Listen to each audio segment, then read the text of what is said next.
Hello, welcome to part 2 of Thursday, February 2nd, 2023, the Drive Home, the Drive Home PM edition. Well, I mean, I don't have to say both of those. The PM edition is always the Drive Home. So anyway, as I alluded to in the last section, I have what I think is a funny little story about something my daughter said. I don't know if I've shared this before. If I did, I apologize. But anyway, one day, I'm very particular. I'm particular about a bunch of stuff. I don't like people, drying their hands on my bath towel or using my bath towel. It's like, you've got plenty of towels. Get your own damn towel. Stop using my towel. Get out of my chair.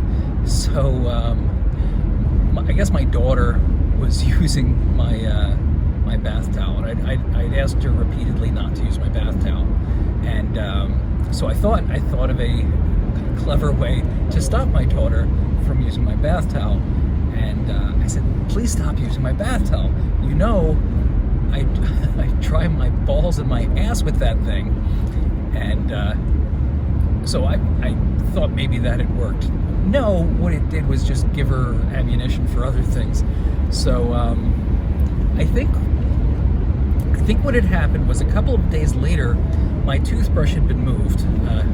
I noticed these things, and I said, like, Sue, did you move my toothbrush? And she said no, and she was halfway between me and Cassie. Cassie was down the hall or something like that, and my wife says to my daughter, Cassie, did you touch Daddy's toothbrush? And she said, why? Did he rub his balls on that too? Great kid.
I've mentioned a couple of times I want to do the entire series of all the functions you can do with a slide rule. I did the multiplication one. Wasn't really happy with the way that one turned out. I think the framing and the lighting was good. I should have written copy for it, just so it would have been smoother, because I don't like the way I presented it. I should have picked different numbers, because I ended up explaining something that really didn't need explaining at the time I was doing it. The problem is, it's easy to do these videos while I'm on the road because I've got nothing else going on. To do those type of in that space in my office or in a studio thing, like I said, I got to write copy, I got to film it,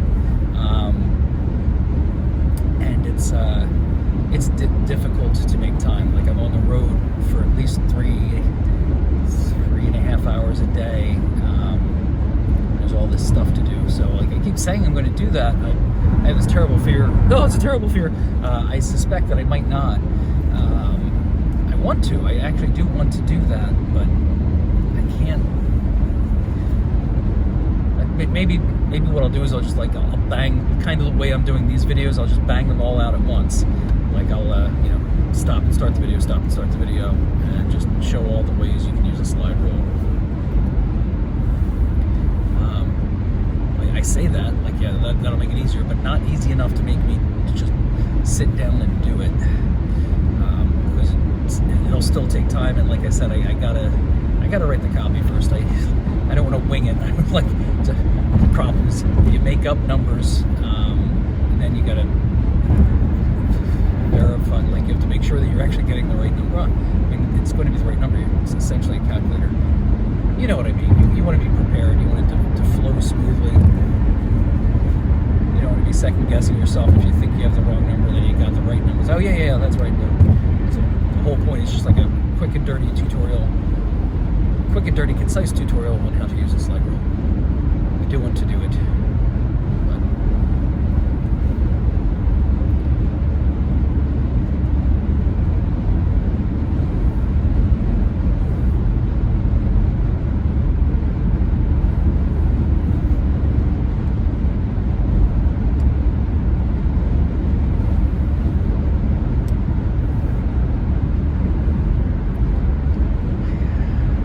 Maybe it's a little better with me circulating the outside air, but it's so bizarre.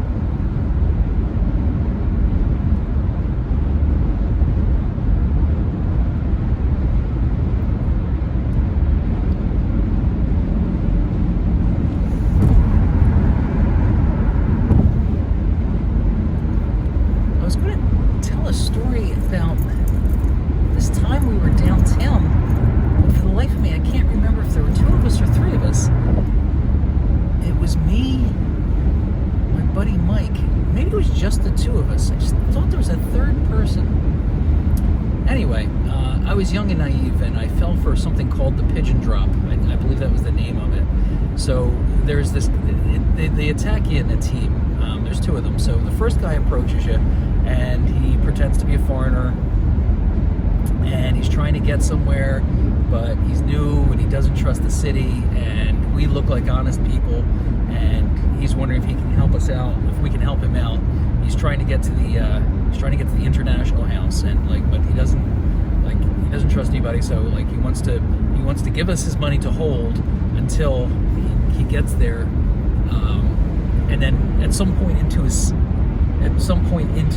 spiel, a second fella comes up, and he's interested in helping the guy, and he's like, oh yeah, I can take you there. I know exactly where that is. And then he says that he's ex-military, and he explains, yeah, what he's talking about, because he wants us to hold his money, but as a show of faith, he wants us to put our money with his money, and he's going to wrap it in a handkerchief, and then we're going to hold it against our skin to keep it safe. So of course he flashes this wad, so he's like, I want you to keep it against your skin, keep it safe, so that and I'll come back, and I'll pay you whatever for doing it. Yes, in retrospect, it sounds shady as hell. We're a couple naive kids, and we just want to help.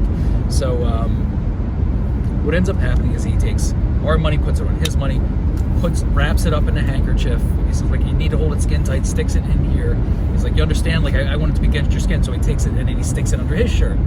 At this point, you can figure out what happens. He switches handkerchiefs, pulls the other one back out, sticks it up under my shirt, and the two of them get into a taxi cab, which is conveniently just rolled up, and goes to take him to the international house, which I suspect was the International House of Pancakes, because it was early and they just got a lot of money.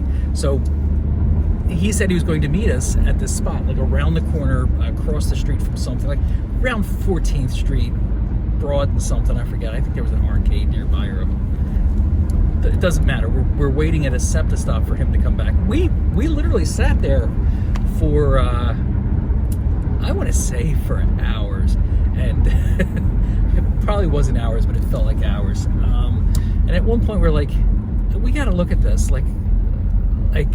So one of us, I don't know if it was me, I think it might have been me. One of us goes into, we didn't want to open up this big bundle of money outside, so we go across the street into the bathroom, and it's just paper. It's just, I can't remember if it was newspaper or just white paper, but it was just a bundle of paper. It's like, he got us. For a youngster, I had a lot of money on me too. I was like really upset. I was like, gosh darn it. So they had a good day. But anyway, that's called the pigeon drop. So don't ever fall for that. I don't know if they still do it, but I'm sure it would still work. People are, not everyone, but a lot of people are naive. I was very naive back then. Don't judge me. The thing that sucks is, like, you know, it's probably meant to steal people that are meant to work on people that are, like, you know, bad. Like, they're, I'm going to take this guy's money. Like, no, we went around the corner and we sat there like idiots waiting for him to come back so we could give him his money. And nope.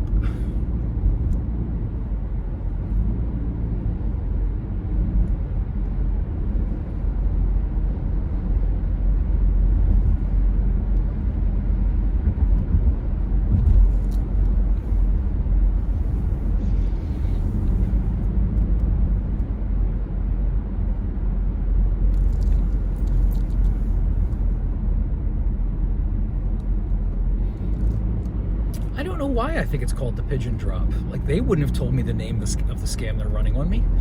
And maybe I looked it up at some point. That might not even be it. I don't know where I'm getting that from.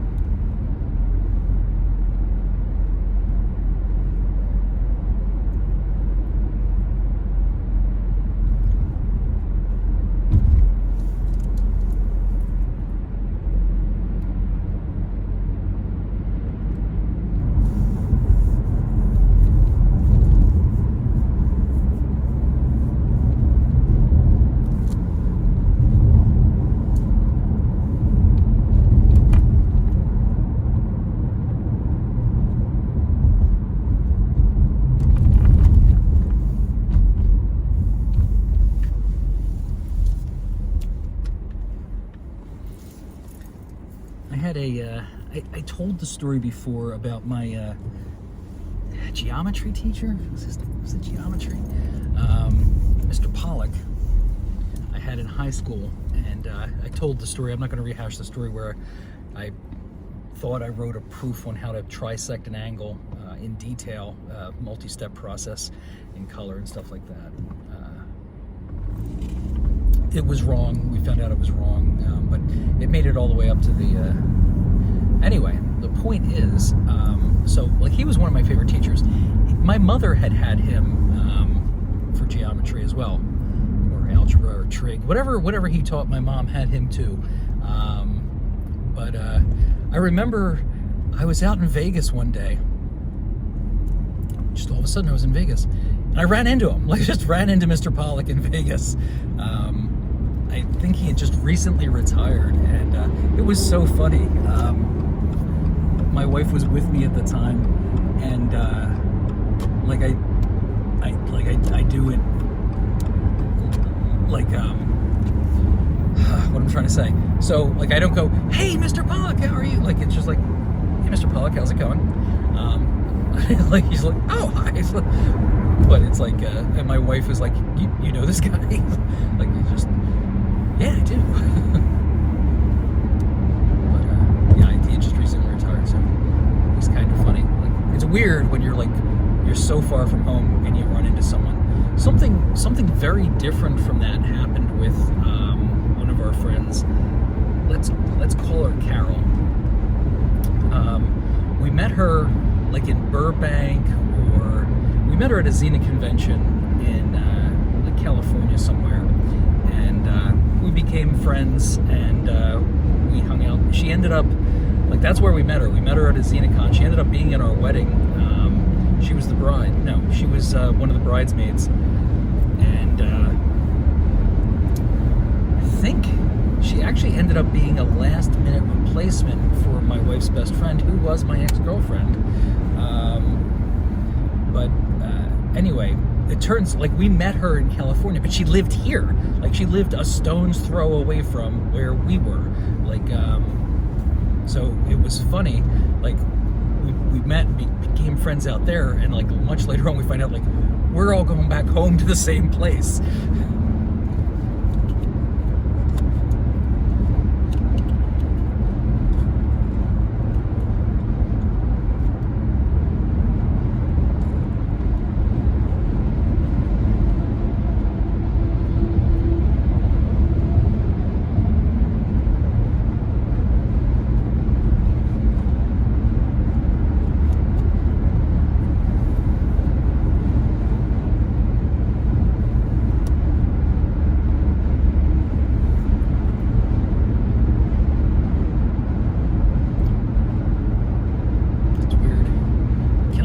This without ending the video. You know what? I'll wait till the 20-minute mark. I want to touch a button on my dashboard, but I know everything turns off the phone. Shiny button. I want to touch the shiny button. The DJ. I got married on Halloween. One of those people.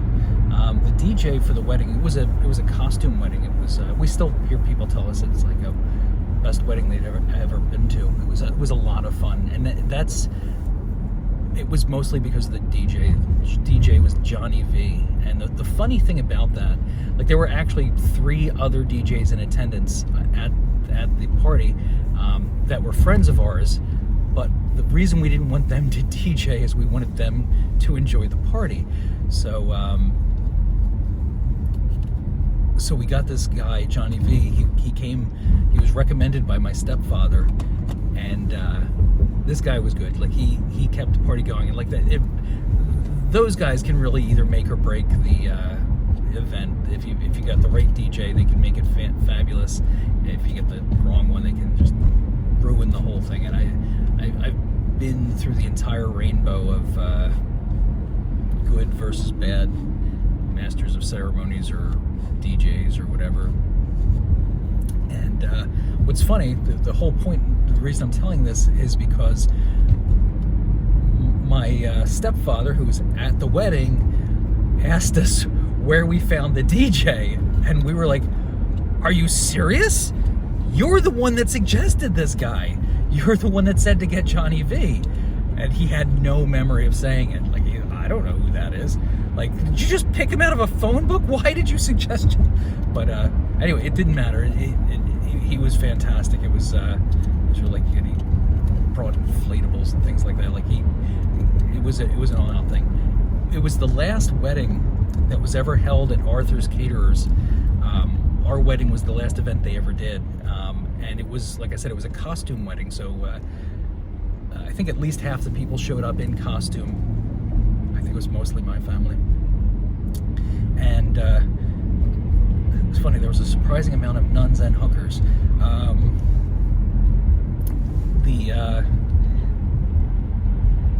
So after the wedding, the people there said, "Can we hold on to your, like," because we had a lot of Halloween decorations. For me and my wife, it's like everyday decor, but we had a lot of Halloween stuff, and they were having a final hurrah the next day. Like, this was on Halloween, because we wanted to ruin everyone's Halloween. But they were having a party the next night, and they wanted to keep our all our stuff for that party. So we let them. And they had their party, and we later collected all of our stuff. But yeah, it was the last event that was ever held at Arthur's Caterers, at wherever Arthur's Caterers was. It's now a Walgreens, right across the street from some Golden Lion in a gas station.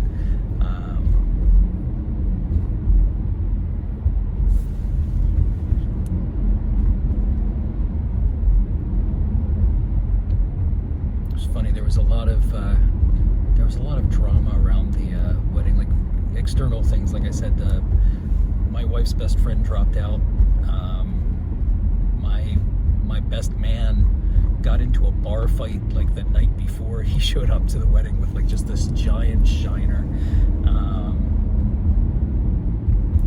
think one of the bridesmaids broke a leg and she couldn't be in the wedding.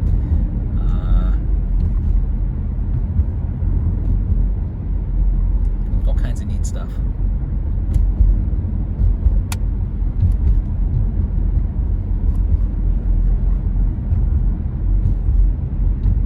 Oh, that's the 20-minute mark. Okay, so have a wonderful day. I'm going to be right back with part 3.